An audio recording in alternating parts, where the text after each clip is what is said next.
So we're just gonna go right back into this topic because I got a comments that was like, "Tell me you never left America without telling me you never left America" on my previous video about why you should look for a wife in the East. Little does he know that my wife is Asian. Like she's actually from Asia. Like I've been to Asia multiple times. She's grown up there. I was one of the main people that helped her learn English. So, I'm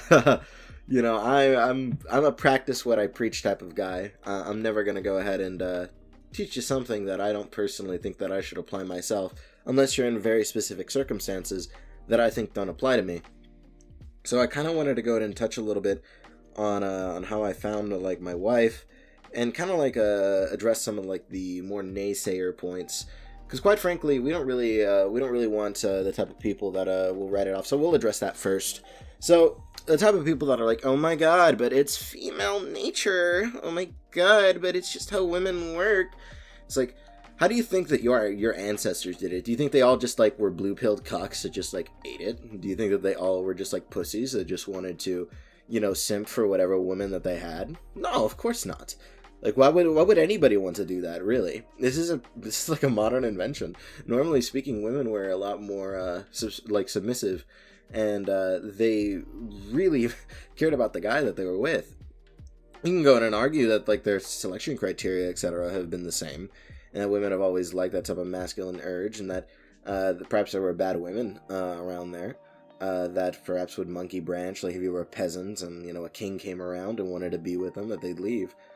But to go ahead and say en masse that just this has been the absolute reality throughout time and throughout every single place, and you're trying to go ahead and say that like this is like consistent. This is like the truth. Of course, it's not the truth.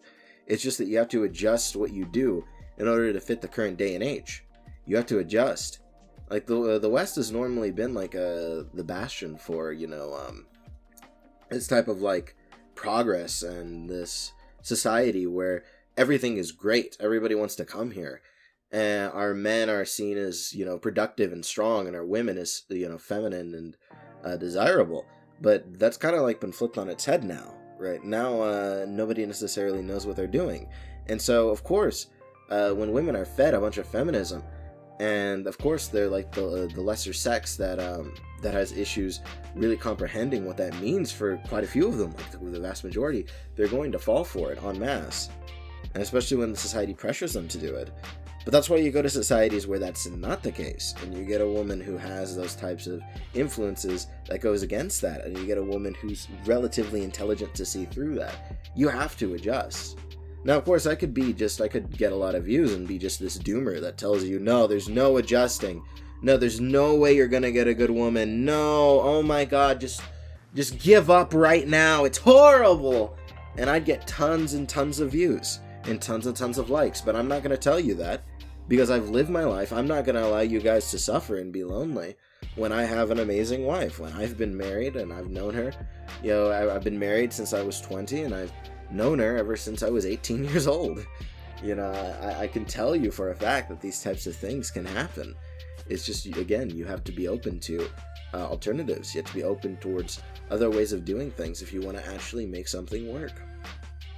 Now, female nature, of course, is universal in some respects.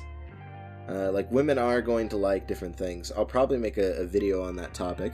But these things are generally pretty solid, and they might value them to different degrees, but these, things, again, are relatively solid.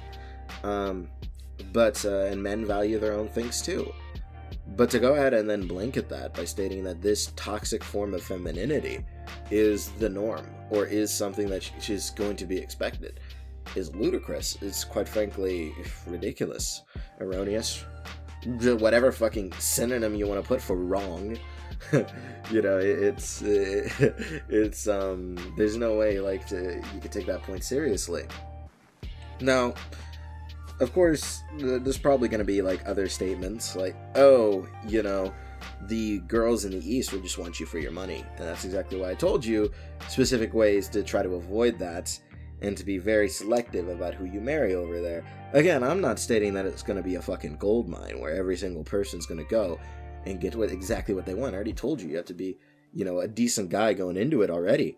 and you have to be discriminating. But you have a lot higher odds of finding a good woman over there than you are over here. That's a simple fact. So if you are the type of guy who still does want a family, would you rather roll a 1,000-sided dice, or would you rather roll a 20-sided dice and need to get the highest possible value? You know, me personally, I'd of course go with the 20-sided dice, because if I roll that enough times, I will eventually hit it. You know, the 1,000-sided dice, I could roll that many times. I might never roll it. So, I guess like another type of like rebuttal to that would be, oh, but what happens when you bring them to the States? What happens, you know, if you bring them there? If you're worried about that, why the fuck are you bringing them back to the States? Like, why aren't you just staying there? Why aren't you just, you know, creating your family and having them over there? What's holding you back from just staying there? Oh, financial insecurity. Well, then you can just do this strategy later. That's literally all it is. Oh, I'm used to American way of life. Well, if you're used to American way of life and you're so patriotic, well, go eat it. You know, like, go ahead and either find like an American style like country that might be more conservative and less developed, or, you know, understand you're probably just not going to get a woman like that. Or, you know, you could, you know, just get a girl that you're pretty confident won't change in the States. Oh, and then there's all these people, oh, but she will, because the society's universal and female nature. Let me go ahead and give you guys a news flash. If you are that insecure about yourself that you truly believe that the second that a woman is exposed to anything that goes contrary to your ideas, that they'll just 180, you either have the wrong woman or you're not strong in yourself. You don't have the capacity to actually, you know, influence and guide somebody. And I think that's more of a you problem than it is other guys. So now going on to my wife, I'll kind of like talk about that for the rest of the video. How did I find my wife? It was by complete accident, really. I didn't know about this type of like Eastern meta, basically, until I met my wife. And I started observing their culture. Again, I've been to Asia multiple times. I went to visit, and I went to go marry my wife, and all that type of stuff. And I saw how different things are there. How the culture is very different. How people normally act different. All the different like sub facets of the culture. And it's very intriguing because it's extremely different than how we do things in the United States. I met my wife talking about MBTI and Enneagram online. And we slowly but surely, you know, started to blossom into a relationship. And as that relationship continued to progress, we got more and more serious about one another.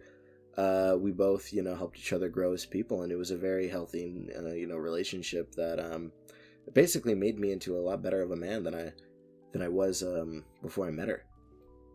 And don't get me wrong, I would still call myself a decent guy even before I met her, but I never had nearly as many aspirations until I actually got serious with her.